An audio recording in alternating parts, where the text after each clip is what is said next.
Hello, in this video we're going to create our first description.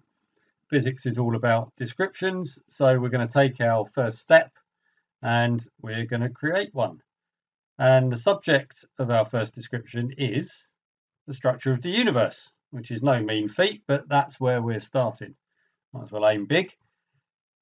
Before we get into this description, there is actually one assumption that we need to make that underpins everything that we're going to do throughout physics, and that is that physics is actually possible.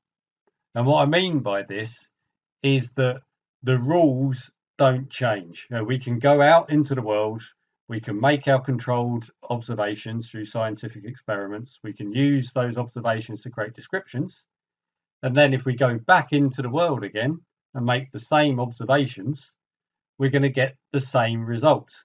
The rules wouldn't have changed while we weren't looking. Nothing's been completely rewritten, and then we have to throw away our descriptions because every time we look at something, the rules have changed. We need to make that assumption that the rules of physics, the laws and the theories, all of our descriptions of physics are stable over, well, hopefully all space and time, but certainly a lot of space and time. Otherwise, we're just wasting our effort on all of this. Now, it does raise the question of, well, how universal are all of these laws of physics and all these theories and all these descriptions? The universe is a pretty big place and it's been around for a long time. So it's not a trivial matter to say that a description applies everywhere and at all moments in about 15 billion years of history. But we're going to park that question to one side at the moment, and we're just going to work on the assumption that we're not wasting our time and we can come up with descriptions that actually mean something.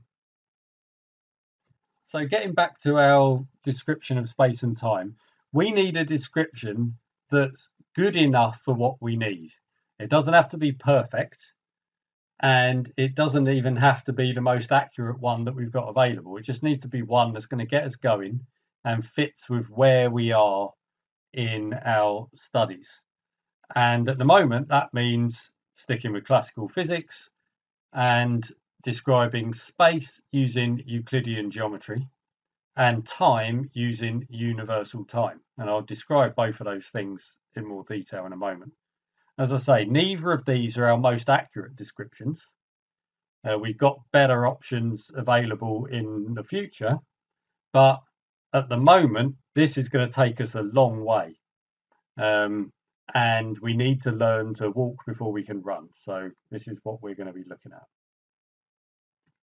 So what is Euclidean geometry and why is it important in our description of space?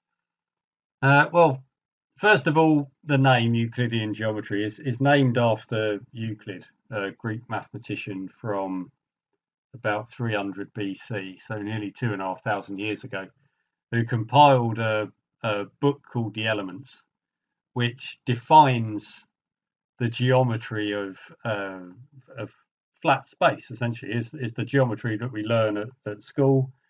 It's the geometry of shapes that you draw on a flat sheet of paper. And this is built on certain key assumptions, things that we would consider to be common sense. The shortest distance between 2 points is a straight line, parallel straight lines never cross, perpendicular lines all cross at 90 degrees, things like that. So he's got a few of these key assumptions from which all of school level geometry is built. You might be wondering, well, what else could space be apart from flat? So let's do a comparison between, right, so say this is a flat sheet of paper, so representing some flat space, and then here we've got a curved sheet of paper representing curved space. So you can think of that as being the top of the sphere or something like that. So say we had 2 points on each one of them. I'll just put them on anywhere. It doesn't really matter where I'm going to be placing these, but let's put them on different points like that. So we know in space, and it would be the same in both of these, whether you're on the flat sheet on the left or you're on the top of the sphere on the curved sheet on the right. If you're moving around in space, you can move in 3 dimensions. You can move forwards and backwards, left and right, up and down. So how is that going to look for each one of these? If we're on, say we're at this point here, then we've got upwards. We might have, say that's going to the right, and that might be going backwards. The down, left, and forwards are just those arrows extended in the other direction, but that's what we've got there for 3 dimensions of space, all perpendicular to each other. We could go over to this other point here. Things haven't changed. Up is still up, right is still right, and backwards is still going that way. So the direction of each one of these hasn't changed from point to point. Wherever we go on this plane, all of these are going to be pointing in the same direction. They're all going to be parallel to each other. And we know from Euclidean geometry that these parallel lines will never cross each other. And the ones that are perpendicular to each other will always be crossing at 90 degrees. So how are things different on the curved space? Well, if we're on this left-hand point on the curved space, well, up is going over here. And then if we're going right, we're going that way. And if we're going backwards, then we might be doing that. And when we come to the point on the right-hand side, well, we've now got up is over there, right is down there, and backwards might be, say, in that direction. So we can see this has changed. The orientation of our directions has changed here from one point to another, and every point that we pick over this curved space, the orientation of these 3 dimensions in space would have changed. This makes things a lot more complicated.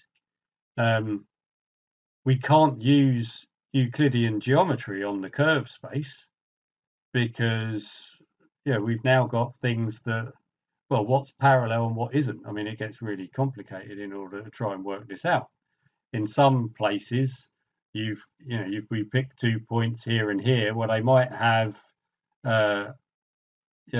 these might be parallel to each other here if we're thinking of, well, what is it to move in that particular direction towards north, say.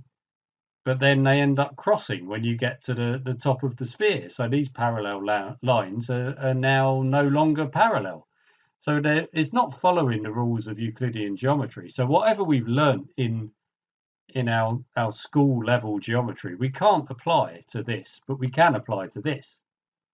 So that's one good reason for assuming that space is flat, because we can use all of that lovely geometry. We can also see here on the left-hand side how I've drawn out these 3 dimensions. These are essentially Cartesian axes. If you're not familiar with Cartesian axes, I've got a separate video on this. But it's our way of defining directions in space. So if we're sticking with flat space, we can use 3 Cartesian axes to define space. And we can say that if something is moving upwards and downwards, it's not moving left or right. It's not moving backwards and forwards. Each of these dimensions in space are completely independent of each other. There's no intermixing between up, down, left, right, forwards, back. They're 3 separate independent dimensions, which we can't say about the cases on the curved space on the right. And because these 3 dimensions are independent, we can use, again, the simple vector mathematics that we learn at school. So there's a lot to be said for assuming that space is flat. It means we can go out in the world and we can make measurements. We can use Cartesian coordinates. We don't have to worry about if there's anything weird going on with the ruler that we're using. We're just going to say, oh yeah, well, up is up, down is down. We'll describe things with vectors. If you're moving in one dimension, you're not moving in the other 2 dimensions. We can use our common sense Euclidean geometry, we can use Cartesian coordinates, and we can use our our standard school level vectors. If we get onto curve space, I mean there's more complicated variants on all of these that we can use for curve space. So you get spherical geometry, spherical trigonometry. We'll have vectors that can handle curve space. But we're just starting out on this. We want to have a simple definition of space that will get things started. And by and large, it's going to work fine. So that's why we're saying that space is flat and it's Euclidean space. Right, the next part of the description is the universal time, and this is a lot simpler than the description of Euclidean space, flat space. In universal time, what we're really saying is that my clock behaves the same as your clock. So whatever we're doing, wherever we go in the world, if we go out and we're measuring time, we're going to measure the same time. Time will pass at the same rate, and it doesn't matter where you are if we've got synchronized clocks.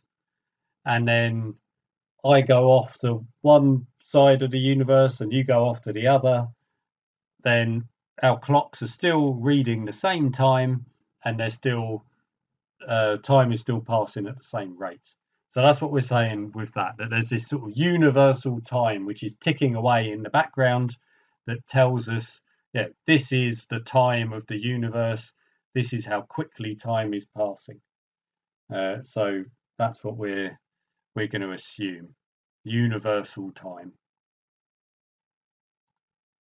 Now you might wonder what on earth is going to be wrong with any of this. I mean, it just seems obvious. Space is flat, time is universal. Well, yeah, it turns out that that's not true. Einstein discovered relativity at the in the early 20th century and stepped into modern physics, and then we found out that both of these things, space is not flat, space is curved, time is not universal, time is relative. It varies with observer. Time passes more slowly if you're moving quickly, but we're not going to worry about that at the moment. We'll look at these things later on, but we can get a long way in physics without having to worry about curved space and relative time and things like that. So we're just going to stick with that for the moment. Flat space, universal time, and we'll do fine for ages.